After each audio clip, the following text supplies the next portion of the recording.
ലോക്സഭാ തെരഞ്ഞെടുപ്പ് തോൽവിക്ക് പിന്നാലെ SNDP യോഗം ജനറൽ സെക്രട്ടറി വെള്ളാപ്പള്ളി നടേശനെതിരെ ഗുരുതര ആരോപണവുമായി CPIM സംസ്ഥാന സെക്രട്ടറി MV ഗോവിന്ദൻ. BJPക്ക് വോട്ട് കിട്ടാൻ വെള്ളാപ്പള്ളിയെ പോലെയുള്ളവർ പ്രവർത്തിച്ചു. ഗുരുദർശനം തന്നെയാണോ SNDP യോഗം ജനറൽ സെക്രട്ടറിയുടേതെന്ന് വ്യക്തമാക്കണമെന്നും ദേശാഭിമാനിയിലെ ലേഖനത്തിൽ MV ഗോവിന്ദൻ ചോദിക്കുന്നു. ലോക്സഭാ തെരഞ്ഞെടുപ്പിൽ ഈഴവ വോട്ടുകൾ വിഭജിച്ചു പോയെന്നായിരുന്നു CPIM സംസ്ഥാന നേതൃയോഗങ്ങളിലെ വിലയിരുത്തൽ.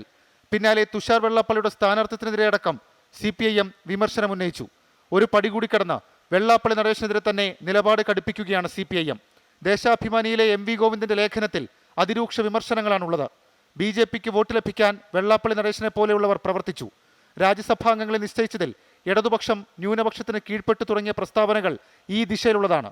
പലമത സാരവും ഏകമെന്ന കാഴ്ചപ്പാട് ഉയർത്തിയ ഗുരുദർശനം തന്നെയാണോ വെള്ളാപ്പള്ളി നടേശന്റേതെന്ന് ശ്രീനാരായണ ഗുരുദർശനം പിന്തുടരുന്നവർ ആലോചിക്കണം. മണിപ്പൂരിനെ കുരുതിക്കളമാക്കിയത് BJP ആണെന്ന് ക്രൈസ്തവ സമൂഹം മറന്നുപോകരുതെന്നും ലേഖനത്തിൽ MV ഗോവിന്ദൻ വിമർശിക്കുന്നു. 24 തിരുവനന്തപുരം.